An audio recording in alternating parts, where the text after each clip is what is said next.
For context, my wife and I have been together for more than a decade. In that time, her family has been awesome. The only exceptions to this are my wife's paternal aunt and uncle. The two have a tendency to do really odd things and then act like it was normal. For instance, a few years ago, they stood up during the middle of a family dinner, raised their hands like a referee holding up a champion boxer's hand, and announced that they were moving to the lake before sitting down. No mention of which lake this was, no additional context, nothing. After what felt like an eternity, as we all stared at each other awkwardly, my wife's father asked, "Which lake?" which prompted his sister to begin crying her eyes out and screeching about how we weren't being supportive. More recently, my wife and I bought a house in the same city as her parents, and so, for the first time, we decided to host Christmas. The grandparents and parents are getting old, and we thought it would be a nice gesture. We made sure to send the invites a month in advance and followed up by text message with everyone who said they were coming. The only thing we asked was that people not bring their pets. My wife has absolutely terrible dog allergies, to her own dismay, as she desperately wants to foster a dog, and her aunt and uncle have a history of doing things like showing up with a literal pack of dogs they happen to be pet sitting last minute for. The email was very clear on this. Cue Christmas Day, and my wife's aunt and uncle showing up 2 hours late with their brand new Mastiff. When I opened the door, the dog started going nuts and howling, while her uncle scolded it to stop. I tried to politely explain that this wasn't acceptable and that they needed to leave, but my wife's aunt started crying and screaming about how mean I was being. Eventually, they left, but on the day of, and for the last few weeks since, I've gotten mixed reactions from family and friends. I'm not on Facebook, but apparently my wife's aunt made a long post about how we ruined Christmas by forcing Aita, them to drive 2 hours for Christmas dinner, only to turn them away heartlessly because they didn't feel comfortable leaving their new dog at home alone. Our immediate family is supportive. Both of my wife's grandmas thought the scene was hilarious, apparently, and my in-laws thought it was nice to finally see someone stand up to the Looney Tunes duo. Their term, not mine, but think we should have found a way to allow them to stay even with the dog. The other aunts, uncles, and cousins think we went too far and should have compromised somehow. I feel like I'm taking crazy pills, so I have to ask, am I the jerk? Edit. It has been pointed out that my spelling of bawling was incorrect. It has been fixed. 2. There are a number of folks wanting to know more about the lake. I was trying to not tell this story, since it would bias things towards them looking even crazier, and I wanted the Christmas dinner situation to be judged fairly on its own. But here's the deal. My wife's aunt and uncle have always wanted to own a lake house. They literally had framed photos and posters all around their house of different lakefront properties. We all knew this for years. What we didn't know was that they were actively looking, nor did we know they had put an offer on the one that, in their minds, was their dream lake house. However, they believed that they had been keeping everyone in the loop. This meant, when they stood up and triumphantly announced their success, they thought we were going to cheer and congratulate them. So when my wife's dad asked which lake, it was like him, and everyone else by extension, forgetting about not giving a damn about them achieving their dream. After my wife's aunt calmed down, we finally got them both to explain why they were so upset. Except, they couldn't provide any documentation of having told anyone. They hadn't spoken to anyone in the family by phone since before they put the offer in. They also didn't have any text messages, emails, or even Facebook posts showing they had told us.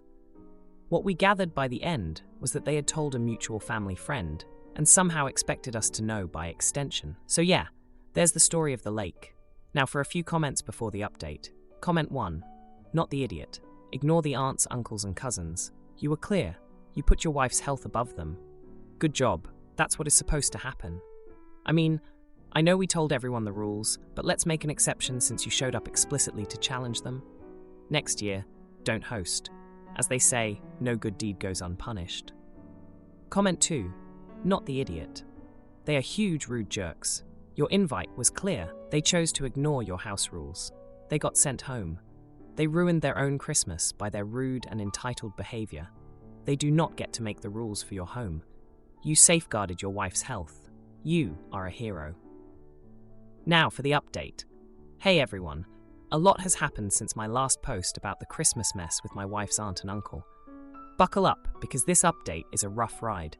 Remember how my wife's aunt and uncle brought their new Mastiff to our No Pets Allowed Christmas dinner? Well, after they left our house that day, things escalated quickly. They didn't just go home, they drove straight to my in-laws' place. They showed up unannounced, dog in tow, and demanded to stay the night because they were too upset to drive home. My in-laws, being the kind-hearted people they are, let them in, but not without some serious eye-rolling. Now, my in-laws have a cat, Whiskers, who's basically the queen of the house. She's been with the family for nearly 15 years and doesn't take kindly to other animals invading her space. So you can imagine the chaos that ensued when a massive Mastiff barged in. Whiskers went into full-on attack mode, and the dog, startled and confused, knocked over a family heirloom vase. It shattered into a million pieces, and my wife's aunt burst into tears again. The next day, my wife's aunt and uncle left, but not before leaving a passive-aggressive note about how family should support family, no matter what. My in-laws were fuming, and that's when they decided to share a little-known fact about the aunt and uncle's past. Apparently, they have a history of borrowing money from family members and never paying it back. They even took a loan from my wife's grandparents to help with the down payment for their supposed lake house. Fast forward to last week, and we get a call from my wife's cousin, who's pretty close to the aunt and uncle. She tells us that they never actually bought a lake house. They had been scammed out of their money by a fake real estate agent and were too embarrassed to admit it. That's why they were so sensitive about the lake incident at dinner years ago. They had been living in a fantasy, pretending they owned a lake house to cope with the loss and shame. But wait, there's more. My wife's aunt and uncle had been trying to save face by renting a small cabin near a lake every few months and inviting friends over, pretending it was theirs. They even took photos and hung them up at home to sell the lie. It was a house of cards waiting to collapse. Now, let's talk about the Mastiff. Turns out, it wasn't even theirs. They were dog-sitting for a friend and thought bringing the dog to our house would somehow make up for their lack of a real pet, as they had always wanted a big dog, but could never afford one due to their financial troubles. The confrontation happened yesterday. My wife and I were visiting her parents when the aunt and uncle showed up, uninvited, yet again. This time, they wanted to clear the air. They started with a half-hearted apology, but quickly shifted to blaming everyone else for not understanding their situation. My wife, who's usually the peacemaker, had had enough. She called them out on their lies, the money they owed, and the stress they'd caused the family. It was a scene straight out of a soap opera, with shouting, crying, and dramatic exits. But here's the juicy twist. As they were leaving, my wife's uncle dropped his wallet and out spilled several receipts from a local jeweler. My wife picked them up and saw that they were for a very expensive necklace and bracelet set. The dates on the receipts were just a few days before Christmas. We were all stunned. How could they afford such lavish jewelry when they were supposedly broke and in debt? My wife's aunt saw the receipts in my wife's hand and snatched them back, her face red with anger and embarrassment. They stormed out, and we haven't heard from them since. But now we're left with more questions than answers. Where did the money for the jewelry come from? Are they hiding more secrets? And what will happen next in this family saga? Mill grabbed my baby and demanded photos, but I told her to remove them from Facebook. Now she's not allowed to hold baby. I, female 29, had my first baby 3 months ago. From literally the time my baby was born, my significant other's parents were non-stop visiting. I was in the hospital for 48 hours due to a C-section and had his divorced parents and their significant others visit multiple times each. My issue began here with his father's significant other, whom we'll call Jane. For context, Jane made no effort to reach out during the entire pregnancy and only ever texted me once the morning of the scheduled C-section. Immediately upon entering the hospital room, Jane runs over to the bassinet, and grabs my few-hour-old baby from it without asking or even washing her hands. I was beyond exhausted and out of it at the time, so I didn't say anything, which I regret. Fast forward to the next 6 weeks. They constantly wanted to visit. When they did visit, they wanted to sit there, hold my baby, and take photos. Jane would show up with gifts for the baby and my significant other, but nothing for me. She never offered to help with anything or bring coffee or food. Nothing.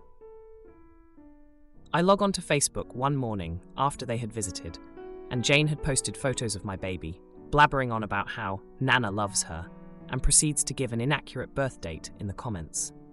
I tell my partner that this bothered me, as she did not ask permission to post photos of our baby online, and I would like them removed. Jane makes a huge stink over the matter, saying she's being targeted and that everyone else can post but her.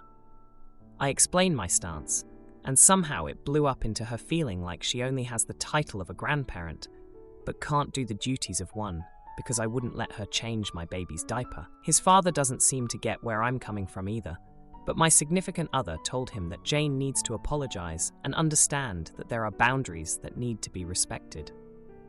It has now been well over a month, and the holidays have come and gone. I haven't heard a peep from them since until this week, when she passed along Christmas gifts to my significant other. There were 5 gifts, one made out to my significant other, one to our baby, and the other 3 were made out to his sister and her boyfriend. I immediately knew she did this, so I would see that she gave everyone a gift except me, as she had seen his sister the weekend before and could have given her the gifts. I know she has met the sister's boyfriend twice, yet he gets gifts, but not the mother of the baby she loves so much. I sat on it for a day and thought about it all, and decided that I have received nothing but disrespect from her from the beginning, and that I was 1, saying she isn't welcome in our house again, and 2, she isn't welcome to touch hold our baby. Am I the jerk for saying she is no longer welcome at our home, and she isn't welcome to hold our baby? Update. Jane reached out to me to apologize for not including me in the gifts, and admitted it was intentional because she didn't like that she was being treated differently than our biological mothers. I told Jane that my boundaries have not changed, and if they ever were to, it would have to be on the grounds that I had a relationship with her and received basic respect as the baby's mother. Jane proceeded to argue that she needs to be treated the same as our biological mothers and wants to be able to change my baby's diaper. I have since not replied after multiple messages going back and forth, reiterating my stance and boundaries, and Jane trying to argue them rather than accept them. Now, for a few comments before the update. Comment 1. Not the idiot. I remember a school friend had her baby when she was quite young. When I visited her in the hospital, I took clothes for the newborn, but I also took my friend's favorite lavender soaps and hand cream for herself. She started crying when she opened the gifts, so I asked her why, and she said, "Because everyone brought things for the baby, but nothing for me. You're the only one who brought something for me." She wasn't being selfish or egocentric, she just felt a little overlooked and unloved. Comment 2. Absolutely not the idiot. Everything you've been saying about how Jane has been treating you makes my skin crawl. Why some people think they can utterly disrespect the mother of a baby and still get access to that baby is insane to me. Has your partner been standing up for you against Jane? If he hasn't, he needs to start. You setting these new boundaries is the perfect opportunity. It's his family, so he needs to deal with them. Edit, changed husband to partner. Now, for the update. Hey everyone, back with an update on the Jane situation. It's been a week since I last posted, and let me tell you, things have been heating up. So after I laid down the law with Jane about not being welcome in our home or holding the baby, she reached out to apologize. She admitted she left me out of the gifts on purpose because she felt slighted. She thought she wasn't being treated the same as our biological moms. I was taken aback by her honesty, but it didn't change how I felt. I told her my boundaries are firm, and if they were ever to change, it would have to be because we had a relationship built on mutual respect. Jane didn't take that well. She messaged me, trying to argue that she deserved the same treatment as the biological grandmothers. She even said she should have the right to change my baby's diaper. I couldn't believe she was still on about that. I haven't replied to her since those messages. I've been sticking to my guns, but she's been relentless, sending message after message, trying to get me to budge. Now, let's rewind a bit to give you some more context. Jane has always had a competitive streak, especially with my significant other's mom. They've had a rocky relationship, and it seems like Jane has been trying to one-up her at every turn. It's like she's been using my baby to get back at her for past slights. It's all been a power play for her, and I'm not about to let my child be a pawn in her game. Back to the present, my significant other's dad has been trying to play peacemaker. He called us up, wanting to talk things out. He said he understood where I was coming from, but also wanted to find a middle ground. He suggested a family meeting without Jane to clear the air. I agreed, thinking it might help. The meeting was intense. My significant other's mom, who's always been supportive, shared stories of her own struggles with Jane. She told us how Jane had tried to overshadow her at family events, and even went as far as to accidentally spill wine on her at a wedding. It was clear that Jane's behavior wasn't just about me or the baby, it was a pattern. After hearing all this, my significant other's dad seemed to get it. He apologized for not seeing the full picture and promised to talk to Jane. He asked us what we thought would be a fair compromise. I was firm that Jane needed to respect our boundaries, but I was willing to let her visit if she could behave appropriately. A couple of days later, Jane sent a long message. She said she had done some thinking and realized she had been out of line. She promised to respect our rules and asked if she could start by just being present during visits. No holding the baby, just being in the same room. It was a big step for her, and I had to give her credit for that. We decided to give it a try. The first visit was awkward, to say the least. Jane sat on the couch, hands to herself, while we all chatted. She kept glancing at the baby, and I could tell it was ending the life of her not to hold him. But she kept her word, and the visit went by without incident. After she left, my significant other and I talked it over. We agreed that while it was a good first step, we'd need to see consistent respect from Jane before we could even think about letting her hold the baby again. Just when we thought things might be settling down, Jane threw us another curveball. She showed up unannounced the next day with a peace offering, a handmade blanket for the baby. It was a nice gesture, but it was also a clear test of our boundaries. We let her in, but I reminded her that surprise visits weren't okay. She nodded, looking a bit embarrassed, and handed over the blanket. "I just wanted to show that I'm serious about making things right," she said. We thanked her for the blanket, but reiterated that we needed to stick to the agreed-upon rules. I show up to my friend's house at 10 p.m. on New Year's Eve, despite being told to come later because dinner is still going on. And now he's embarrassed and blaming me and my girlfriend for what happened. My best friend Jay organizes a New Year's Eve party at his mom's house, and my girlfriend Kay and I are invited. He tells us to come at 10 p.m. They host a family dinner before, and some friends of Jay's sister M are invited. We went there with Kay and my friend P, and brought a bottle of vodka. At 9:45 p.m, Jay tells us to arrive later because dinner is still going. But we're almost there after 1 hour of public transport, so we still arrive at 10 p.m. The dessert isn't served. Main dishes left over are on the table.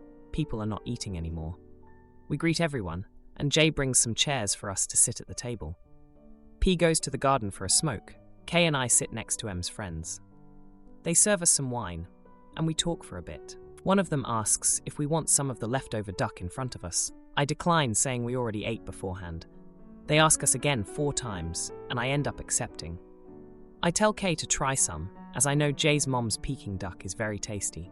We each eat around 4 slices. Meanwhile, 2 of my friends arrive and smoke outside waiting for dinner to end. Then, Jay's mom sits to have a toast with M's friend, and I ask for a glass. I didn't know, but it is a premium wine a friend of M brought as a gift.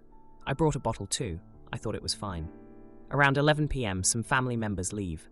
There are only M's friends, our friends, 2 cousins and us.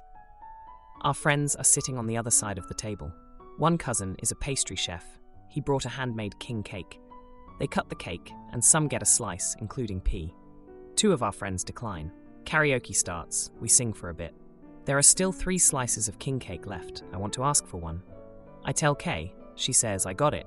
Follow me. However, once next to the plate, she notices she's in front of the TV displaying the karaoke. So she proceeds to directly take the plate in front of M, brushes her without noticing, and brings it next to my friends. We sit down to eat a slice each. Just after we finish eating, M comes and says, it was for family only. We both are feeling so ashamed. When I saw Kay take the plate, I found it a bit strange, but nothing alarming. When I finally get to talk to Jay, I apologize for the king cake. He tells me smiling that Kay and I are stupid, and we move on. The party keeps going and ends without trouble.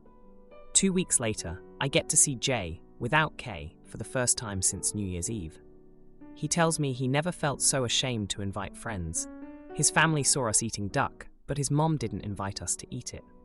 She was a bit angry that I asked to toast with her and M's friends, and the king cake was the cherry on top. We didn't ask and stole it. He says his family will laugh at him for years because of this. He says he never wants to see Kay again, and he's really disappointed in me. I apologized for the king cake, but not for the duck nor the toast, as I feel like neither Kay nor I made a mistake here. Kay wants to write an apology letter along with a gift for this incident, but is waiting for my approval. Now, for a few comments before the update. Comment 1. First of all, do not use initials. It is irksome. Second of all, do not ask for a glass if you are not offered one. Third, they were rude too. You arrived no earlier than invited. Kay should have asked you to sit elsewhere, not in front of food you were not supposed to eat. It was a little ungracious of the mom to flip out over some duck, but you seemed to have eaten quite a lot of it, so that might be why. Everyone sucks here. Comment 2. I do not know if there is a cultural difference, and maybe you guys were a little off base. I cannot tell from the story, but I genuinely cannot imagine inviting someone to a party, having food and drink available, and not offering it to my guests. Really, his family should be embarrassed for their poor hosting skills, not the idiot. Now for the update. Hey Reddit, it's been 2 weeks since the New Year's Eve mess at Jay's place, and boy, do I have an update for you. Buckle up because this one's a doozy. So after the party, Kay and I were mortified. We knew we messed up with the king cake, but we thought the rest of the night went okay. We were wrong. Jay finally had a chance to talk to me alone, and he laid it all out. He said his family was still fuming over us eating the duck and joining in the toast with the premium wine. And the king cake? That was just the icing on the disaster cake. Turns out, Jay's mom had been planning that dinner for weeks. The duck was her specialty, and she only made enough for her guests, which didn't include us. When we started helping ourselves, she was silently seething. And the wine? It was a rare vintage from M's friend's family vineyard, meant to be savoured by the adults, not us kids. But here's where things get really spicy. Remember P, who went out for a smoke? Well, he wasn't just smoking. He was making out with one of M's friends in the garden. And not just any friend, but the one who brought the wine. When they were caught, it caused a huge scene, and now M's friend won't even talk to P. As for Kay and me, we thought we could smooth things over with an apology letter and a gift. Kay had her heart set on it, but I was hesitant. I didn't want to stir the pot even more. But Kay insisted, so we sent over a heartfelt letter and a bottle of nice wine. Not as nice as the one I accidentally drank, but still decent. You'd think that would help, right? Wrong. Jay's mom took it as an insult, like we were trying to buy our way out of trouble. She told Jay that the letter was pretentious, and the wine tasted like vinegar compared to what they usually drink. And just when I thought it couldn't get any worse, Jay dropped another bombshell. His cousin, the pastry chef who made the king cake, was so offended by our theft that he's refusing to bake for Jay's upcoming birthday. The family is blaming us for ruining what was supposed to be a special celebration. Now, Jay's family is giving him the cold shoulder, and he's taking it out on us. He told me that he's been the butt of jokes at every family gathering since New Year's. His aunts and uncles keep asking if he's going to invite the duck thieves to the next event. But here's the kicker, the subtle twist of fate that's left me shaking my head. Remember the 2 friends who declined the king cake? They ended up getting food poisoning from something they ate earlier that night. If they had eaten the cake, they would have been spared the misery. It's like the universe was making a point about greed and taking what's not offered. Jay's now saying he doesn't want Kay at any more gatherings, and he's disappointed in me. I've apologized for the king cake incident, but I still don't think we did anything wrong with the duck or the toast. Kay's upset and doesn't know what to do. She's been crying and saying she just wanted to make things right. If you like this video, you'll probably like these too. Also, while you're here, please consider subscribing. It's your support that keeps this channel alive and allows me to make better and longer videos. Have a great day.